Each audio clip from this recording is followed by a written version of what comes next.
Leo, Sun, Moon, and Rising. This is your taroscope for the week ahead. We start with the Six of Swords, the Lord of Earned Success. There's very much a theme because we have the Ten of Swords as well in your reading, and that's the Lord of Ruin. Sounds terrible, it's absolutely fine. Because you've got those two cards in combination, there's a lot about endings here, quite abrupt endings. There is a call for you this week to let go, let go, let go. There's a big theme around surrender as well, but within that process, having faith and having trust, as seen in the Hierophant. This isn't all doom and gloom. That's not bleak by any means. It sounds perhaps a little bit serious, but what this is ultimately doing is creating room and creating space. There was a similarity between you and Aries, both being fire signs. There's always going to be some crossover. But there's a lot here about facing fears. For Aries, that was a little bit more perhaps stark. For you, it's more around, well, what can I be letting go of? What no longer serves me? One of the best mantras that I was ever taught, and maybe I've spoken about this before on the channel, by a friend, was she asked the guides, she asked the universe, okay, what is it that show me what I need to let go of, or show me what is blocking my way, blocking my path. And that's always stuck with me. Oftentimes when I'm using that as a bit of a petition to the universe, to my guides, the results can be quite confronting. I've got to be honest, but I always know, and I always have faith and belief and trust that whatever is revealed to me, whatever I'm being asked to let go of, to shed, is ultimately for my good, for my own good. I'm often blown away with how quickly that comes about.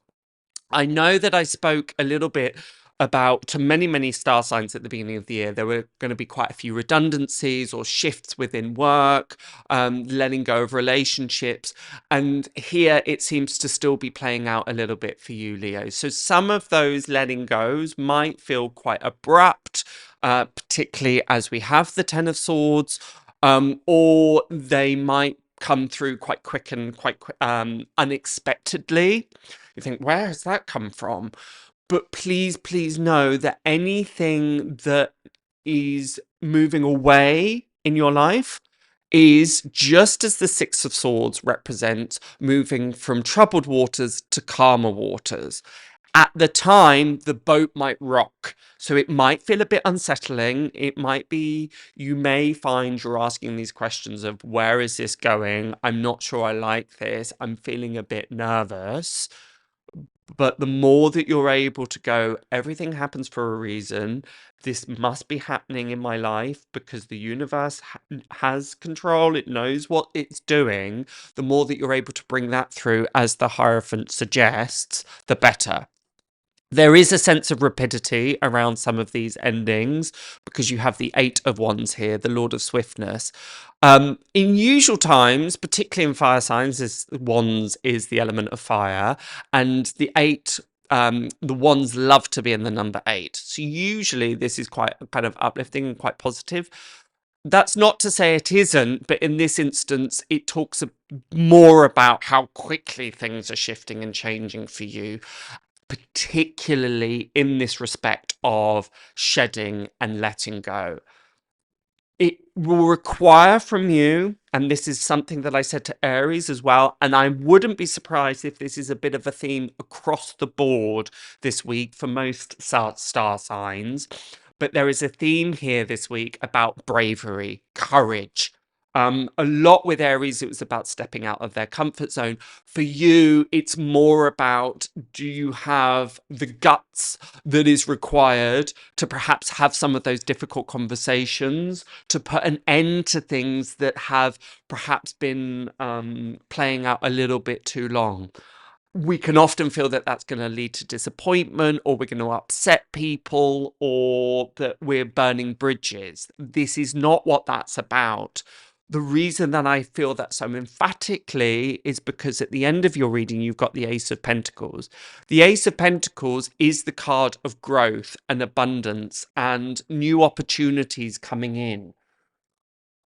But if your closet is so full, so to speak, there's nowhere for you to hang that new coat. This is the mindset to approach this week. It's very much as one door closes, another door opens. But unless you are going to take have the courage and the trust and the belief to close that door, the universe isn't going to do it for you this week. There may be a bit of test of faith, therefore.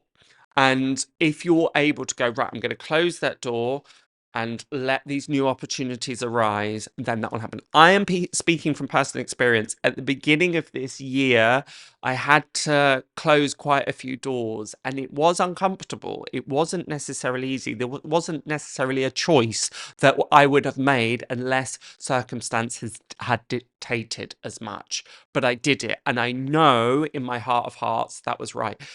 The blessing and curse of being a Leo is that you lead from your heart, and we want to do right by our pact, by our pride. But occasionally, the best thing to do is to say, okay, the time has come for us to move in other directions. So there's a call for you, as I say, to do that this week. But it's not, let me just reiterate finally before you think, oh, great. Because you've got it ending with the Ace of Pentacles. This is such a lovely, lovely card. It's all about opportunities, expansion, about growth, prizes, really. But those prizes can only come if we have our hands free and open, that they're not full of other tasks and other responsibilities. That is my reading for you this week. Be sure to check out your rising sign and your moon sign. If you don't know how to do that, check the comments below. Be sure to subscribe, like, and comment on how this reading has helped. But until next week, have a gorgeous, gorgeous rest of the week, and I shall see you then. Bye for now.